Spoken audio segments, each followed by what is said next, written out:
Welcome to the Internet History Podcast. I'm your host, Brian McCullough. Today we're going to do another one of my favorite category of episodes. We're going to speak to an early pioneer of blogging. I love the blogging into business stories because they're so unlikely, so unplanned. A lot of the early bloggers didn't intend to turn their blogs into professional publications, much less businesses. It just sort of happened. And certainly fitting this bill is Richard MacManus, founder of ReadWriteWeb. It's still a popular tech blog, I'm sure you know. Founded far from Silicon Valley in New Zealand, ReadWriteWeb still surfaces news and makes the leaderboard of tech meme all the time. In this episode, Richard describes his accidental ascent into entrepreneurship and sketches out the details of how blogging went professional. And at the end, we discuss what Richard is up to today, which is becoming a science fiction novelist. So be sure to check out his book, Presence, which you can order on Amazon. There's a link in the show notes and on the website. And also a quick note on this particular episode. The day I recorded it, there was construction outside of my office, so I had to beg my way into a conference room in another building, and, well, that turned out to be echoey, very echoey. I mean, you can still understand everything I say, but it's very echoey on my end, so my apologies. Oh, and one more quick note, personal note, my TED Talk is now live. So again, there's a link to my TED Talk in the show notes, also on the website. So check that out. It's related to what we're doing with this particular project about how digital media is changing the game for history and historians generally. Anyway, please enjoy this episode with the great Richard MacManus. Richard MacManus, thanks for coming on the Internet History Podcast. It's a pleasure to be here, Brian. I'm a big fan of the podcast. Well, then you know that I like to start with background stuff. You went to college at Victoria University of Wellington studying English literature, right? That's right, yeah. So the idea was you wanted to be a writer? Well, to be honest, I didn't actually know what I wanted to do at that point. I started out doing a business degree, but I just wasn't enjoying it at all. So I switched to something that I was passionate about, which was literature. And so I did do things like I did a introductory information technology course. Information technology was kind of the term for computers back then. So I did one of those, and I did a few economics courses and so on. But ended up going down the English Lit path. Did you get enough of the business classes to be helpful to you later?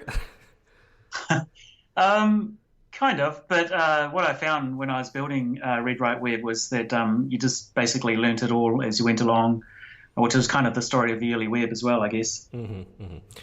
So for your early career, you end up in tech. Was that sort of just accidental? How did you start working for generally tech companies? Yeah, I think at the end of my university days, I still didn't really know what I wanted to do. So for a few years there, I kind of floundered about doing clerical jobs. Then I decided, in the sort of mid to late 90s, that the web was something really exciting, and it was something that perhaps I could combine, my love of writing with my interest in technology, and in particular how sort of what was happening in terms of information technology, which I thought was really interesting. So I kind of uptrained myself to be a webmaster just doing things, building websites back in the late 90s. I think I built a soccer picks website at one point, which a handful of friends used with me. So it would just be like picking scores for soccer games in the English Premier League. Mm-hmm. It was just a bit of fun, and I sort of built a few little projects like that just to train myself in HTML and CSS and all those other kind of early web building technologies. And eventually I ended up doing a knowledge management, working in a knowledge management consultancy, which is basically just technical writing, so writing manuals for, for Air New Zealand, I think was one of the clients, and New Zealand Dairy. So, and from there, I got my first kind of full-time job in the tech space as a webmaster for Ericsson New Zealand. So I did that for a few years and kind of worked my way up to a web manager position. In other words, kind of, managing all the websites, internal and external, for companies. Maybe I've actually gotten a little bit ahead of myself here. Tell me the story, first of all, of your relationship with the web and the internet. Do you get turned on to it as a kid, that sort of thing? Like you're mentioning being like a webmaster and things like that. So how did you first come to the web and the internet? Well, I guess the one thing to bear in mind is that New Zealand, where I live and was brought up, has always been a few years behind America, in particular Silicon Valley. So the web sort of came along in New Zealand in, well, I guess, the same time, 93, 94, but it was only available in my university. You sort of had to book a time in the computer room to use the internet back then. So that's, I guess, how I first started using the web, the World Wide Web. And that got me interested in, Tim Berners-Lee and what he'd built and some of the early innovations like the Mosaic browser. And so, and I think I also remember playing around with HyperCard, Apple's HyperCard program in university as well. And we had Macintosh computers at the university. And other than that, it's just the usual story of as a kid using, Commodore 64s and that kind of machine in the 80s. An IBM computer. One of my friends had one of those, so I used to play games on that with him.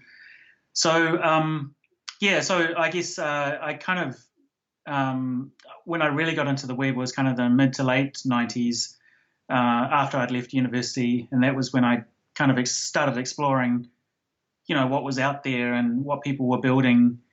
But in terms of the scene in New Zealand, there really wasn't one in the 90s. Silicon Valley to me at that point was just some sort of, pipe dream. I had no idea what it was like really. So I just kind of played around with early websites and, started building my own stuff with GeoCities and the like back then. Well, you know what? This is another slight aside from your story, but could you tell me, because I'm super curious and probably others are, how did the commercial internet come to New Zealand? Like, so you said initially you were able to get on because you were at university and so you had access, but just in a general sense, obviously I've told the story of AOL and things like that in the States here on the podcast. So for New Zealanders, for Kiwis, how did New Zealand get on the web generally?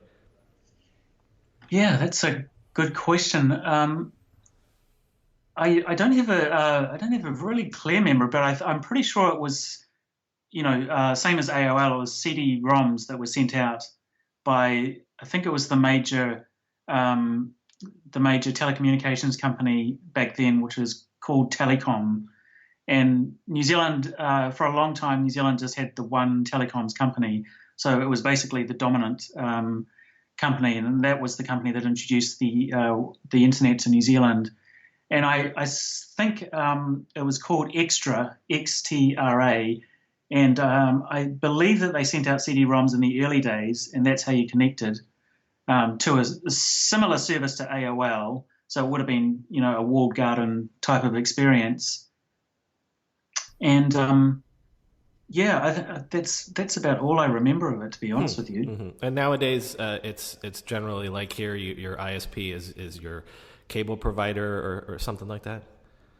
Yeah, there's now quite a lot of competition in terms of ISPs. So yeah, it's much more competitive now. But the government did have to step in, I think, in the early 2000s in order to deregulate the industry, and so that there wasn't just one dominant company.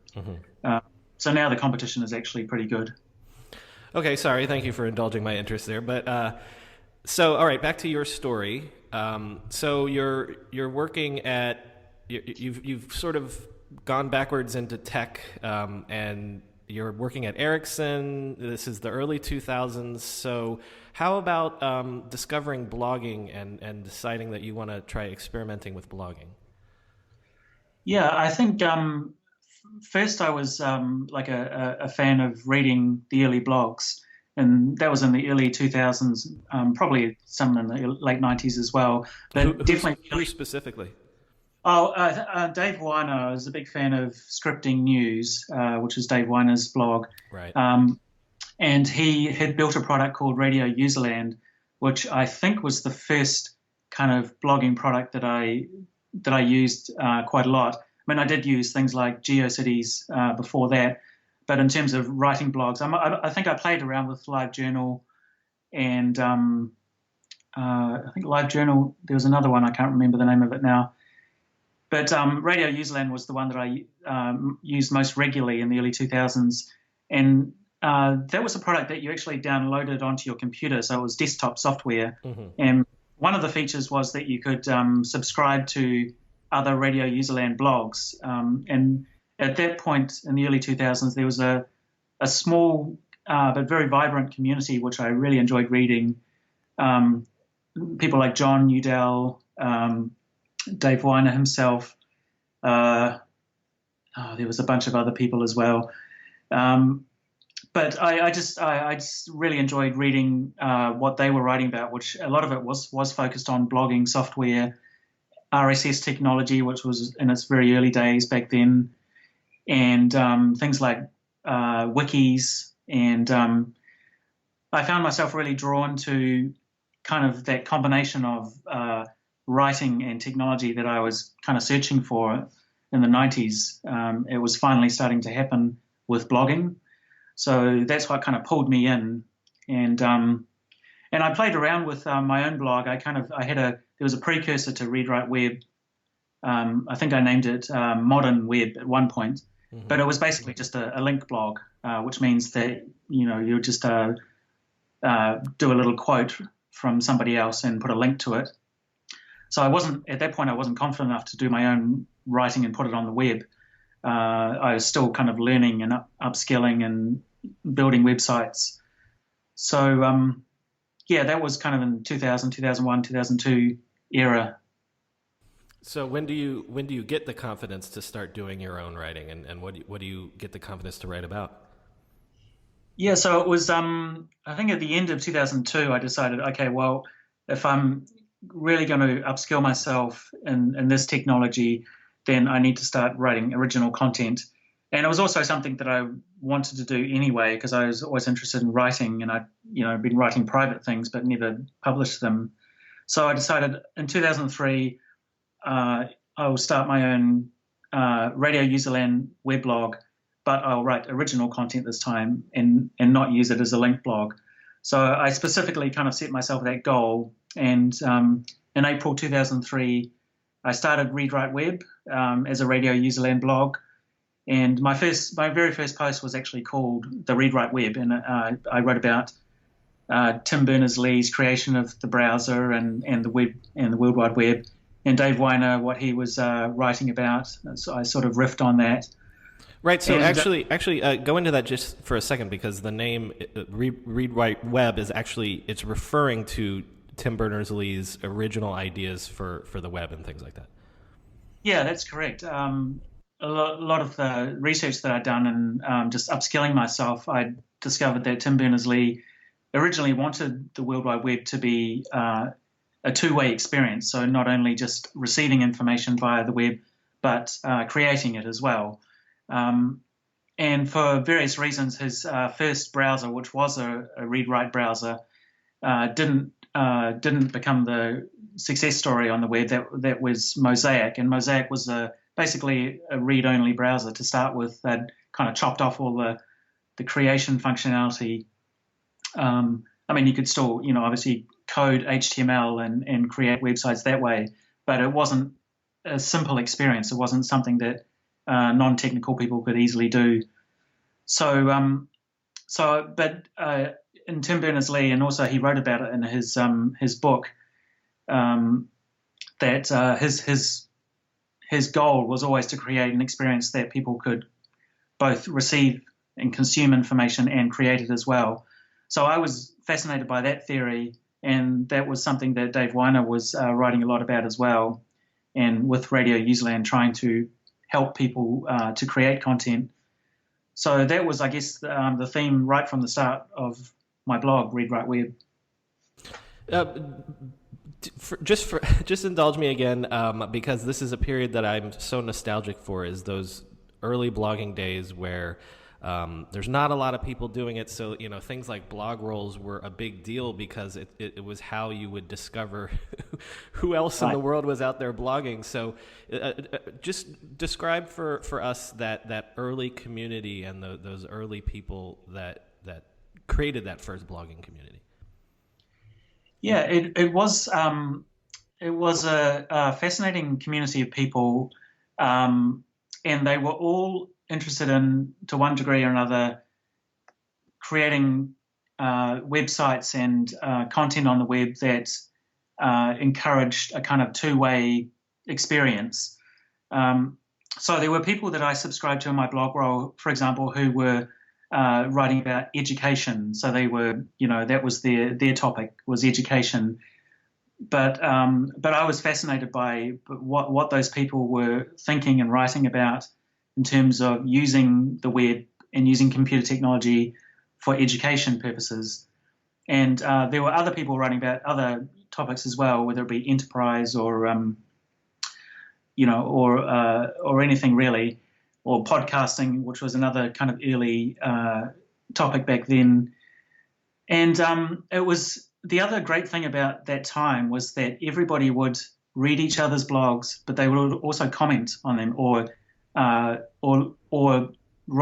a blog post on their own blog and point back to the original post, which was called trackback back then, which is a term I think has become obsolete. But that was amazing. It still exists, but it's not as important. Yeah.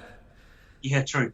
Yeah. So, but back then, trackback was kind of a major part of that ecosystem, and it encouraged people to both read other people's blogs and also to write responses, whether that be by a comment or writing a post on your own blog. And so it was kind of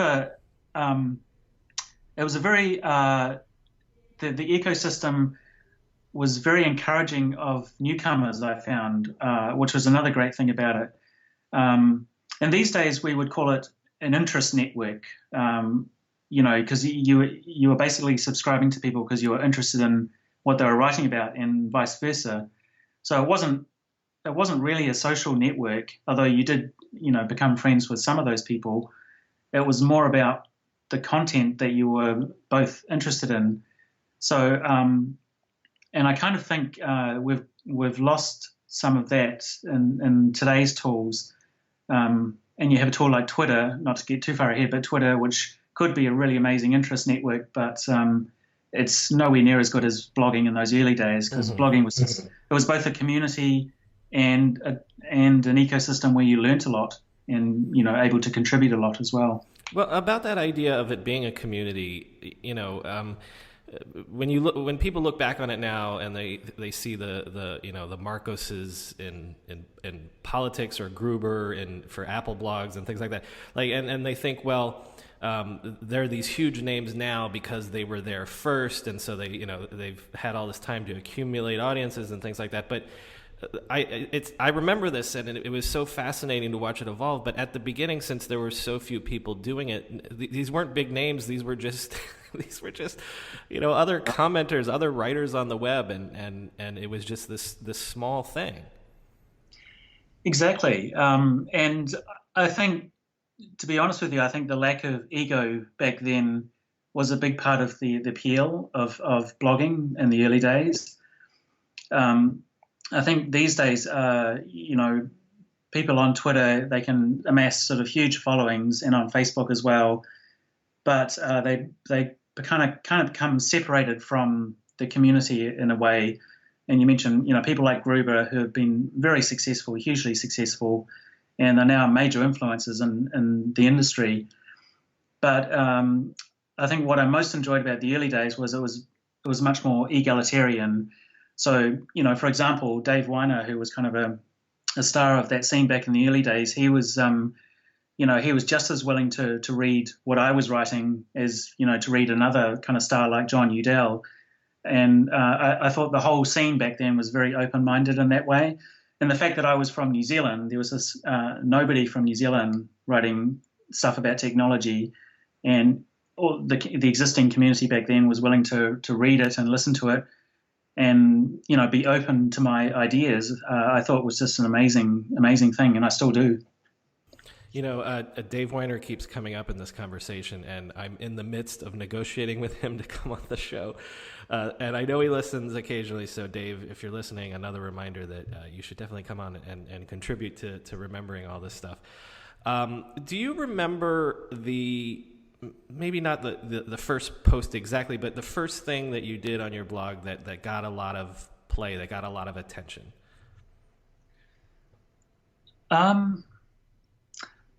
I can't remember a specific post, but what I do remember in the early days in 2003 when I started it was I think for the first 2 or 3 months, nobody was reading what I was writing, and that was to be expected because I didn't know anybody.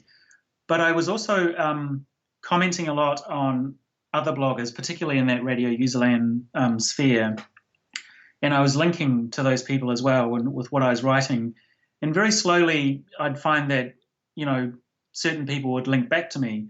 And, it might have been a Dave Weiner, it might have been John Udell. I honestly can't remember who it was. I think Robert Scoble was in that scene back then, and I think he commented on a couple of things in the early days. So, I think it was more of a gradual thing, really. And gradually people got to know who I was and what I was writing about and what I was interested in. And it sort of, I guess I kind of got myself into the scene that way. But with ReadWriteWeb, the history of ReadWriteWeb in general was more one of evolution. There are a couple of tipping points, but certainly in the early days, there wasn't a big tipping point in 2003. Mm-hmm. So, right, because you're still doing this in your spare time. You've got your day job, right? That's right, yeah. And so, obviously, at the very beginning, there's zero notion that this could be a business, that this could be your full-time gig. Yeah, in fact, there was no money in blogging back then at all. So for 2003 and also for all of 2004, it was a completely amateur blog, and I was doing it part-time. And it wasn't until 2005 that I got my first advertisement on the blog. How did that come about? So over 2004, I'd started to build up quite a really good network of people in the startup community, and particularly in Silicon Valley, because at that time there was a lot of experimentation happening in terms of people building companies with RSS or blogging technology. Social software, I think, was kind of the term bandied about at that point. But it was very early days, and nobody had really sort of built a breakout product.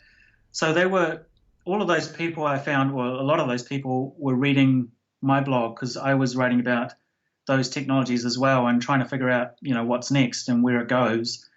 And so it turned out that a lot of the builders of what came to be known as Web 2.0 later on were reading my blog, and some of them were blogging themselves, and I was reading them.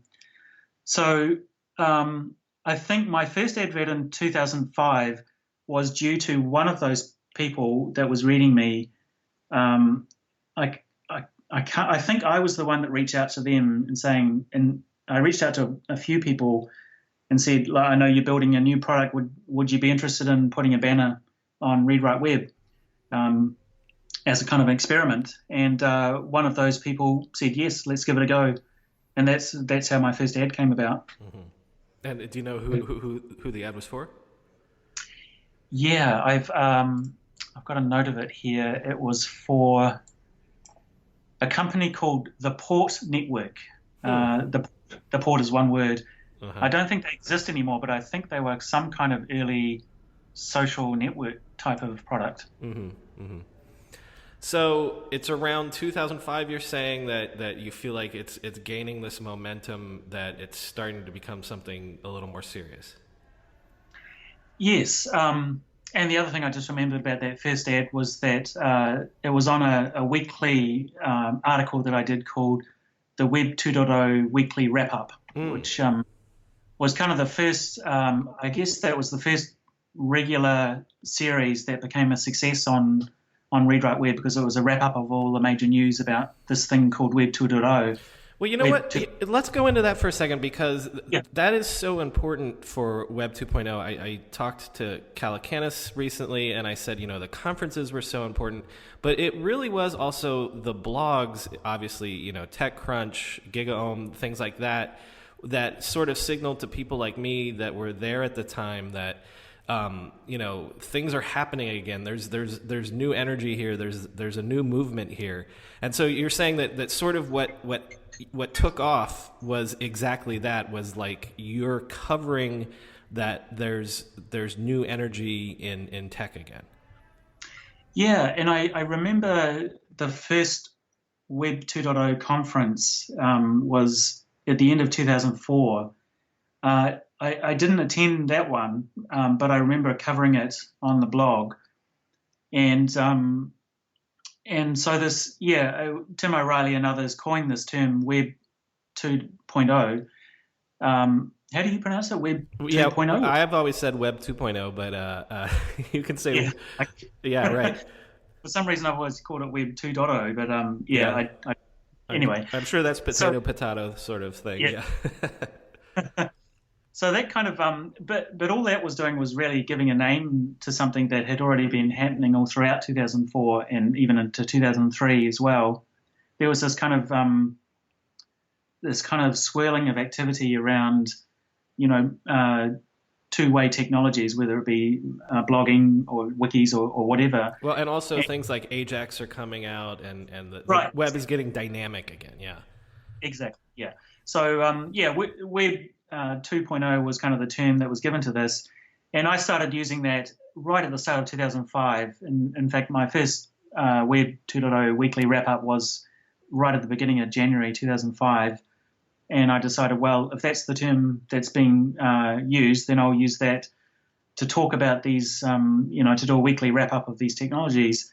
And so that it did end up being sort of a groundswell of interest in those technologies, partly because it was creating a more dynamic web, but also because there were opportunities to create new types of companies in that era. And so I found that my blog became kind of one of the main tech blogs talking about those kind of things. And in fact, I remember when TechCrunch started, I think that was mid-2005. Michael Arrington reached out to me the very first week that he started that and said, I've got a new blog called TechCrunch, and I've been, I'm a fan of ReadWriteWeb, love what you're doing.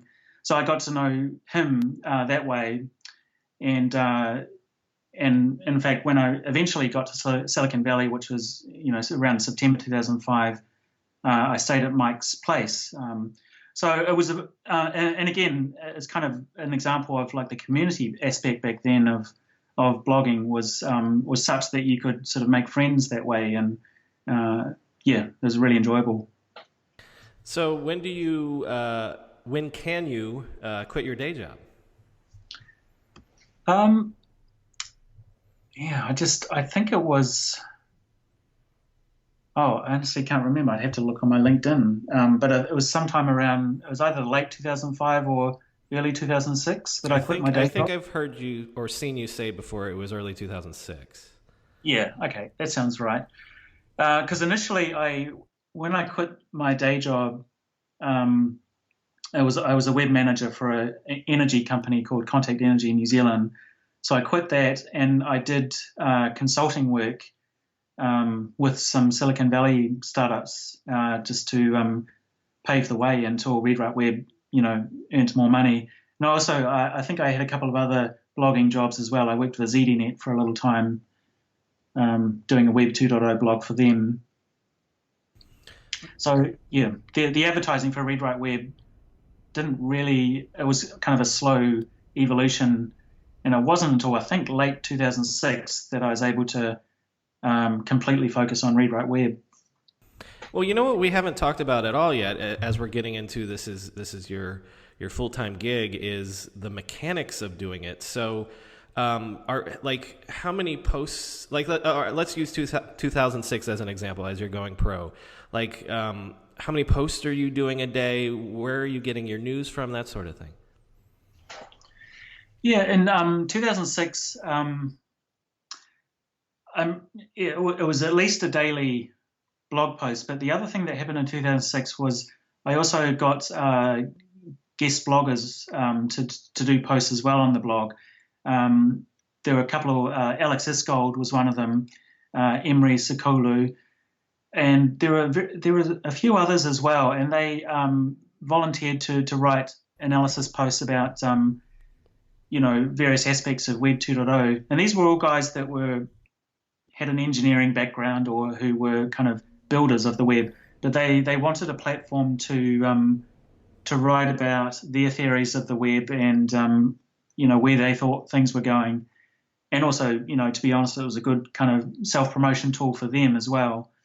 But it was great for me because it was brilliant content, and right. I mean I had to do a fair bit of editing back in those days as well. But that helped ramp up the content side of ReadWriteWeb as well as my own daily blogging. And what about the time difference? Being in New Zealand, are you getting up at insane hours to try to cover news and get posts out and things like that? Well, the time difference is actually not too bad. It's between 3 and 5 hours behind. And so by the time, if I get up at say 7 o'clock, it might be 11 a.m. in the morning and on the West Coast. But I guess the thing I found was that right from the start, I was never that interested in breaking news. I was much more interested in analyzing the news. Mm-hmm, mm-hmm. And so when ReadWriteWeb really ramped up, which we can get into later, I actually ended up hiring people in America who were kind of fascinated by breaking news, and Marshall Kirkpatrick was the main one. He was just brilliant at that. But my main strength, and particularly 2006 period, really showed, and then was kind of analyzing what was happening. And that was kind of the appeal of ReadWriteWeb as well. That's why people read it, because it was analyzing what was happening and trying to decipher it for other people, particular builders. Well, what about literally the distance from Silicon Valley? Did you ever encounter any sort of, what does this guy out in New Zealand know about what's going on in the Valley? I don't think I ever found that at all. And partly it was because people in the Valley didn't really know what was happening either. It was everybody was experimenting and just trying new things and seeing if it would work or not. And, blogging was in its kind of in a transition period from amateur to professional, but so was everything else, really. I think, when did YouTube come along? It was 2005, it was very early days, yeah. And, other companies like Flickr and Delicious. Delicious, yeah. Yeah. So nobody was really an expert. And so people were more than willing to listen to anybody with ideas, basically. Well, you know what? You're making me think, of course, of this time period. So another nuts and bolts question is about, we live in a world now where there are these platforms for distributing content for virality, but So again, like the 2005, 2006 era, like what makes a post go viral? Is it like getting on the front page of Dig, say? Dig was for a while there. Dig was a big factor, but even before that, I guess in say 2005, when it was just starting to become commercial, and TechCrunch started, and I think Mashable started later on that year as well. So we were all just figuring it out, and I think in those early days we were linking a lot to each other, particularly because I was friends with Michael Arrington. He used to link to my stuff and I used to link to his stuff, and that was one way to sort of drive traffic. I remember Slashdot was a big in the very early days. Right, yeah. Slashdot was, and thing. Metafilter as well, yeah. Yeah. In fact, I think I remember now my very first kind of breakout hit post was because I got onto the Slashdot front page, and I think that was in 2004 sometime. Mm-hmm. Might be in the end of 2003 even. So when are you able to actually hire writers? Is that several years on? Am I skipping way ahead, or when does it become like a business where you've got employees and you're basically becoming an editor? Yeah, well, it was actually March in 2007 when I hired my first writer. That was a guy called Josh Catone. He was based in somewhere in the New York region, I think. And he was, and that was obvious. I think by that point it was, it was my full-time job, and money was coming in from adverts, so I had enough money to hire a writer. So Josh was the first one, and I think I can't remember how quickly it sort of ramped up from then. But I've got a note here that Marshall joined in September 2007. Mm.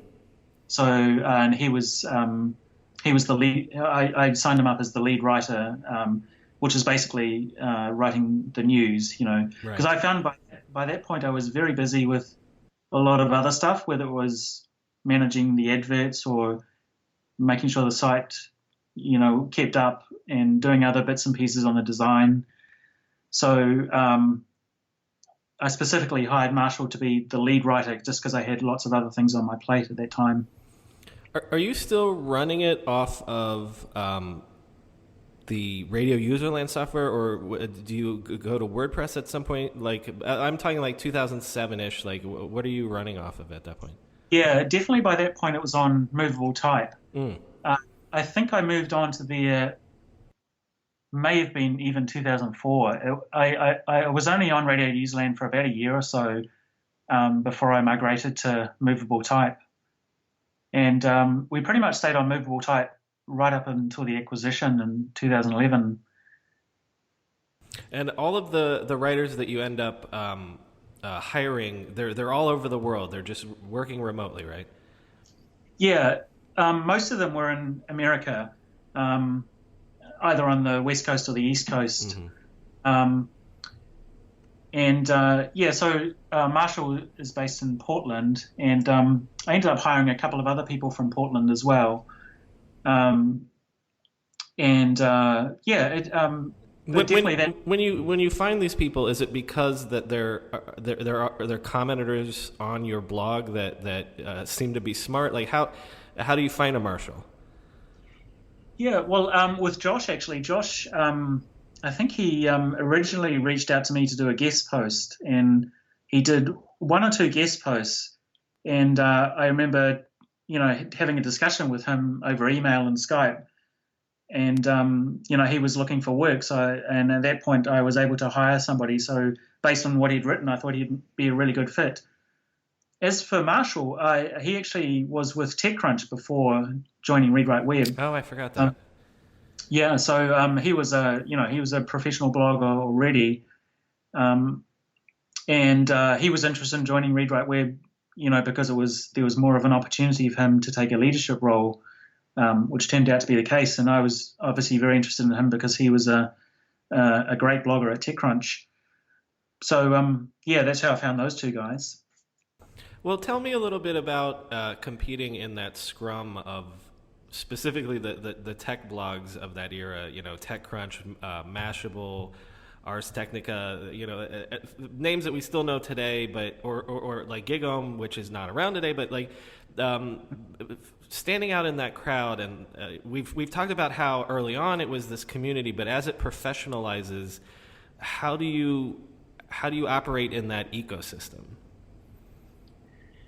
Yeah, it's there was definitely a turning point where things got more competitive.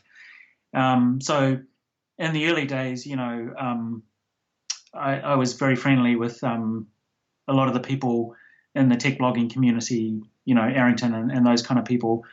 But it did get competitive, I guess, in 2007 and especially 2008 when things really ramped up.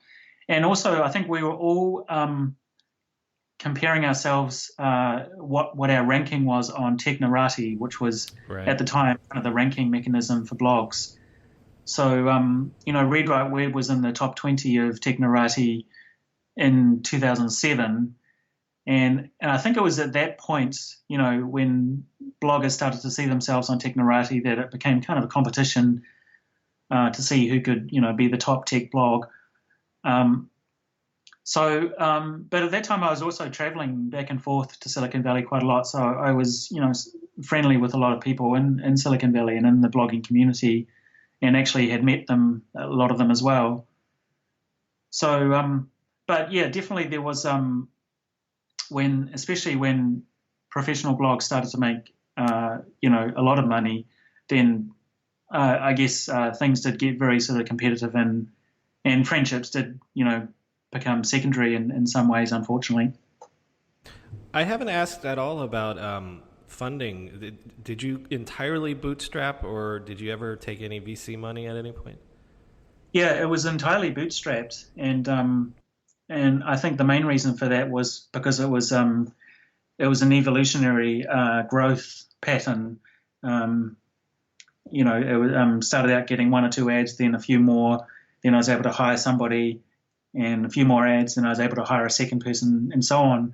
So I never actually found that I needed investment money, and I did certainly had offers to invest in the company, but I wanted to continue building it myself, and because there was a lot of advertising coming in, in 2007, 2008 onwards, there was really no need for investment, and most of the other blogs at that time were the same as well. They were mostly self-funded. Just on a personal level, the evolution into now it's a business, it's a publication. You have employees. On that personal level, how did that feel? But then also on the level of blogs becoming businesses, the professionalization of this industry, how did that feel?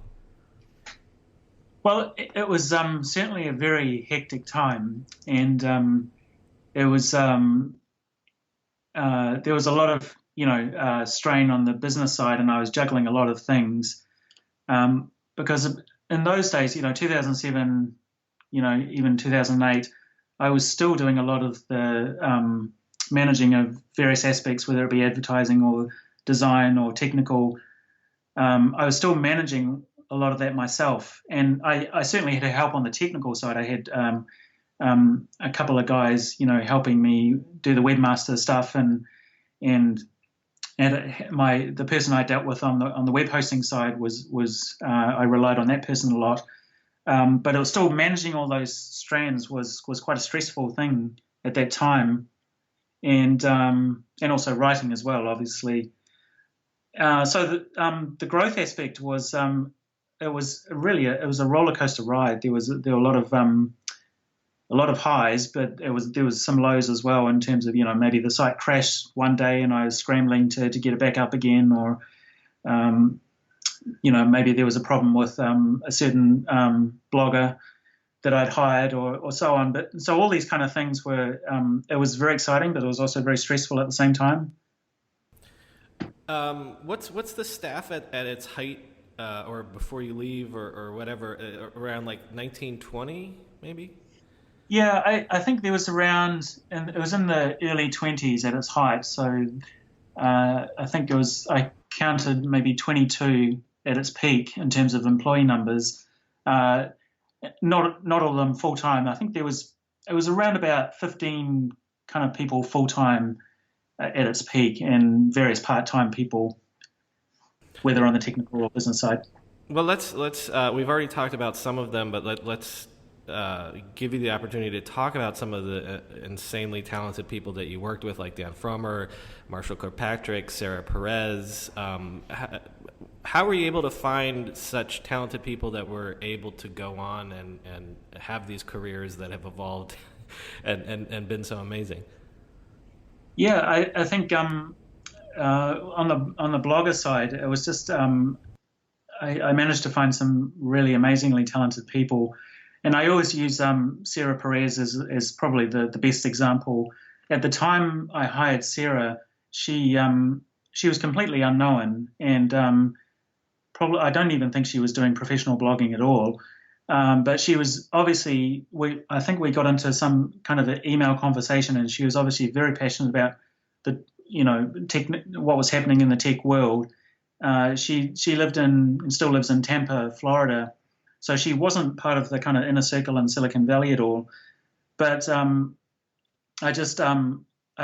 think she was either contributing to her own blog or running her own personal blog, and it was through that I discovered her, and really enjoyed her writing, and I thought it would be a great fit for ReadWriteWeb because it was both very insightful, and it was also analytical, and she wasn't just talking about the news; she was actually adding value to it, and so when we communicated, I thought she would be great for ReadWriteWeb, so I hired her on that basis. And these days, she's a superstar at TechCrunch. She's one of their top bloggers. So, and there are other people, similar people, who have gone on to great things as well. Clint Finlay, who now writes for Wired, and there's various other people that I could mention, but I'll probably forget names, so I won't try. But they're all kind of talented, unknown bloggers at the time I hired them. But I just thought they would be a really good fit for ReadWriteWeb based on the type of content that they were writing. So that's really how it evolved from there, really. Was it an advantage for you and for ReadWrite to have been outside of Silicon Valley? Almost. I'm asking almost from an editorial perspective, or from the way that you're, because you focus on analysis. So like being outside, was that almost an advantage to you? Yeah, it definitely was. In retrospect, you can definitely see the value of being outside of the Valley, because also in that sort of period, 2005, 2006, there was a lot of kind of gossipy stuff happening, and a lot of insider stuff happening. And just because of the very nature of where I was from, and where I was still running the business, I wasn't party to a lot of that insider stuff. But it ended up being an advantage because, ReadWriteWeb was popular because it was analytical, and it took kind of almost a bird's eye view of what was happening and trying to pick it apart in terms of the technology itself, and not in terms of personalities and business dealings and so on. And so, because because we couldn't get the sort of insider gossip that would be kind of, breaking news in terms of business dealings, we had to focus on the technology itself and the products itself and the trends, which was our strength anyway. So yes, it was definitely an advantage from that perspective.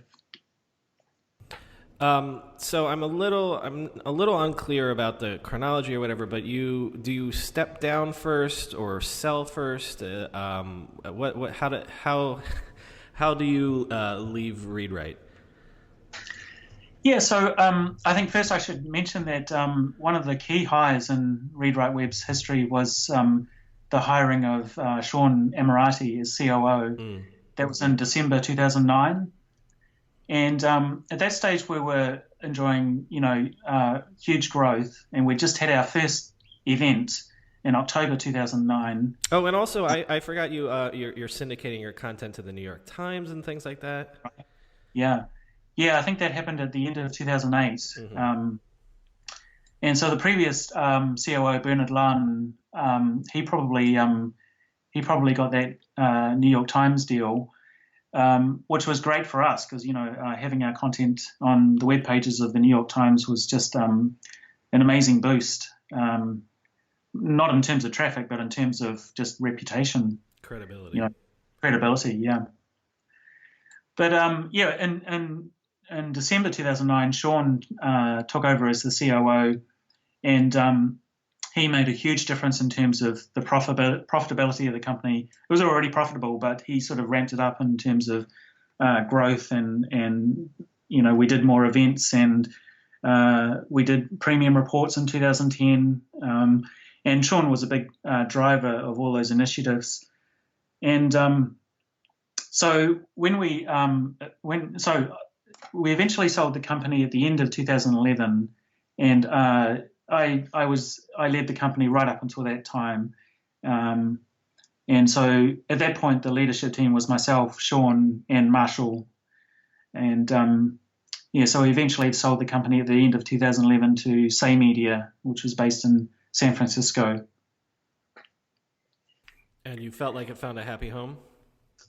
Yeah, because I think at that point, heading into 2011, the business was growing so fast, both in terms of page views, in terms of advertising revenue, and in terms of staff, that I really felt that there were two options for me in order to continue the growth. One would have been to take an investment, which was the path that, for example, GigaOM took.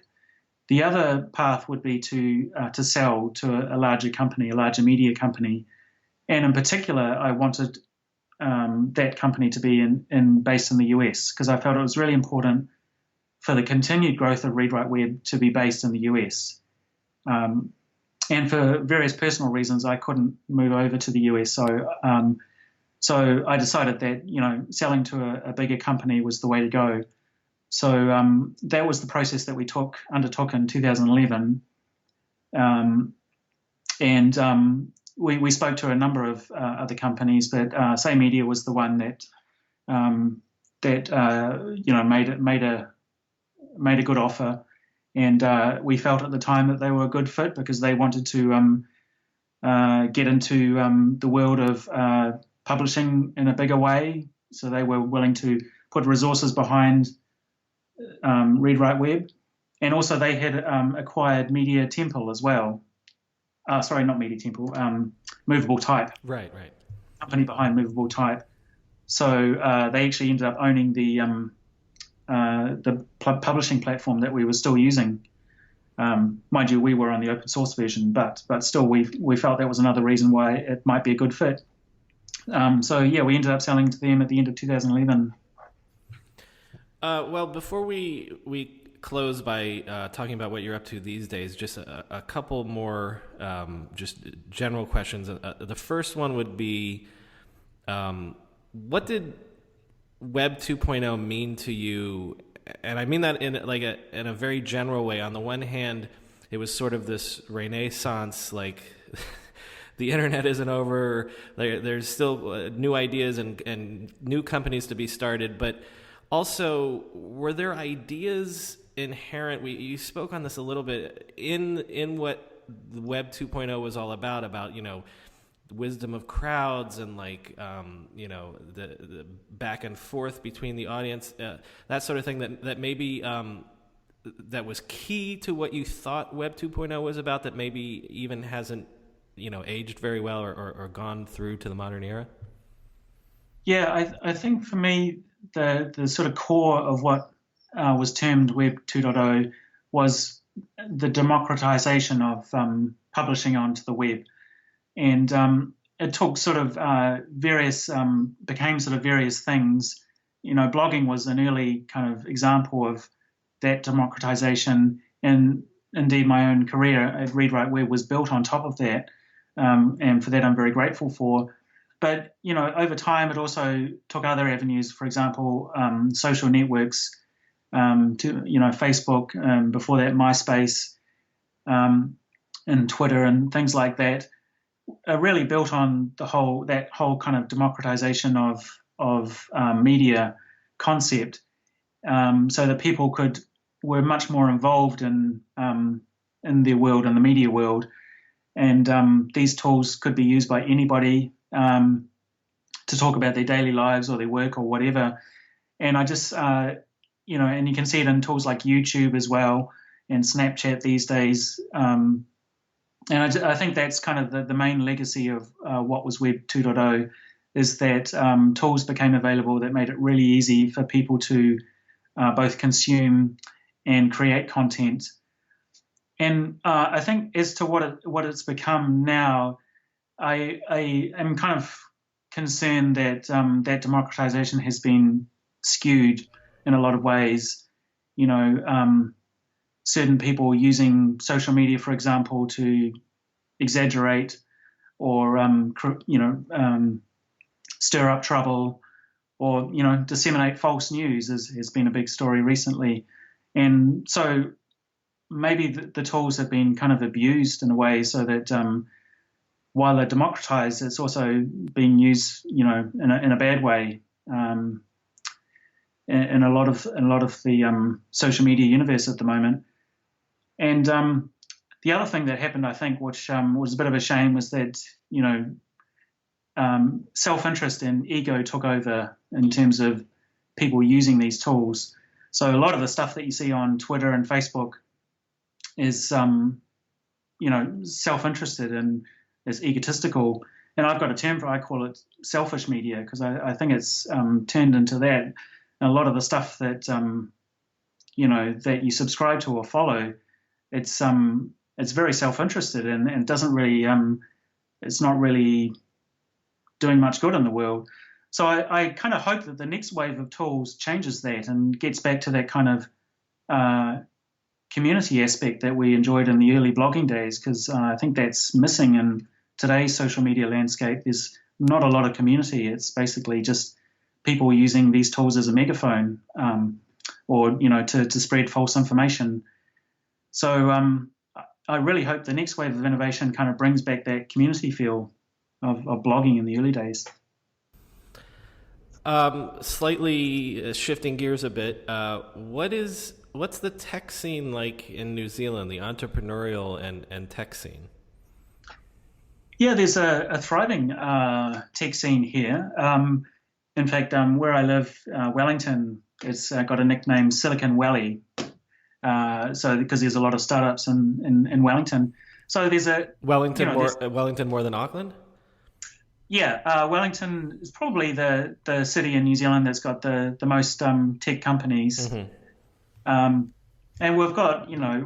there's a company called Xero, which is a big success. It makes online accounting software, and that's been probably the big success story over the last 5 or 6 years in terms of companies making an impact from New Zealand.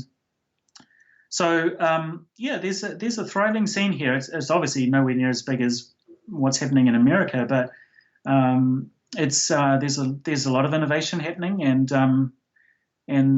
there's a good sort of a part of the angel investment community here. So I think there's a lot of passionate investors as well. Well, so to wrap up, I do want to get into what you're up to today. In 2004, you wrote a book, Trackers: How Technology is Helping Us Monitor and Improve Our Health. So that was a nonfiction book, obviously, right? Yeah, that was published at the end of 2014. 2014, yeah, sorry. Yeah, so when I left ReadWrite in October 2012, because I worked for the company right up till then, mm-hmm. And so at the time I left, I decided, well, now's the time for me to do something I've always wanted to do, which is write a book. So I did that, and over 2013 and into 2014, I wrote Trackers, and that was published towards the end of 2014, and it was really a kind of a chronicle of what was happening in consumer health technology with companies like Fitbit and 23andMe, and how these companies enabled people to use technology to monitor their own health. And there was a personal story behind that as well, because I developed type 1 diabetes in November 2007 was when I was diagnosed with that. Mm-hmm. So using the technology tools that I'd sort of became familiar with in the ReadWriteWeb days had helped me a lot in dealing with that. So that was one of the motivations of writing trackers. But just recently, you have written a fiction book. Yes, that's right. So tell us about Presence. Yeah, so Presence is a science fiction novel, and it's the concept is about the future of virtual reality. So it's set in 2051, and I imagine, what would virtual reality be like then? And so the protagonist works for a social network, kind of a Facebook-like social network called Doppel, which is a completely virtual reality social network. And so there's kind of a murder mystery wrapped around that. But really, I wanted to use that book to explore where things are headed with virtual reality, which is a very hot topic at the moment. Definitely. So I wanted to do science fiction because I wanted to kind of use the skills that I built up at ReadWriteWeb in terms of analyzing technology and predicting where it might go, and use those skills in science fiction and sort of look, quite far ahead, and extrapolate the current technology into a future era, and see the impacts on society and culture and the individual personality. So that's what I tried to do with Presence, and I enjoyed that process so much that I'm going to continue writing science fiction books about technology. My next one is actually going to be about artificial intelligence. So extrapolating, where we're headed with artificial intelligence, which is obviously going to be a huge technological shift over the coming years. So I'm really excited to continue down that path. Well, and Presence has gotten good reviews not only from tech people like Brad Feld, but also from what I don't know, real writers, actual science fiction writers, and people like that. Yeah, and in fact, so I what I did with Presence was I self-published it using Amazon self-publishing tools, so it's available as an ebook and a print on demand. But I found while I was doing that there's a really thriving community and industry in self-publishing these days. The term for it is indie publishing, but it really did remind me of blogging in the early days so much, because it's a great community of people, and a lot of them still use blogs to communicate their ideas and interact with each other. So I really enjoyed that aspect of it as well. And also you just have so much more control as a self-publisher. Of course, it's very, very difficult to get, attention and to sell the book, but, that's another challenge. Well, right. Also, it was similar with blogs as well. And by the way, I didn't mean to imply that you're not a real writer, because obviously you are. So, but that's kind of beautiful. It brings us full circle. You're back in this sort of nascent community, and also, hey, look, you're finally using your English literature degree, right? Yeah, exactly. Well, Richard, thanks so much for coming on the show, remembering all that. Just a really, really great story. I feel like the blogging entrepreneurs are almost the most fun for me, because it's not that it's accidental, but it's like more than other people. The success of bloggers was so unplanned, Yeah. And also, I think a lot of that was that the early bloggers were very passionate about what they were writing about, and so that kind of passion kind of stayed with the best bloggers, I think. So maybe that's part of it. If this is the first time you're listening to this podcast, please subscribe to us on your podcast app of choice. There's plenty more great internet history where that came from. And if you're a longtime listener, then you know what to do to help us out. rate and review us on iTunes, because iTunes gives credit to reviews and ratings, and the more great reviews we get, the more people will discover us. As always, there's more info on our website, www.internethistorypodcast.com. The show's Twitter handle is @NetHistoryPod, and my personal Twitter is @BrianMCC. Thanks for listening.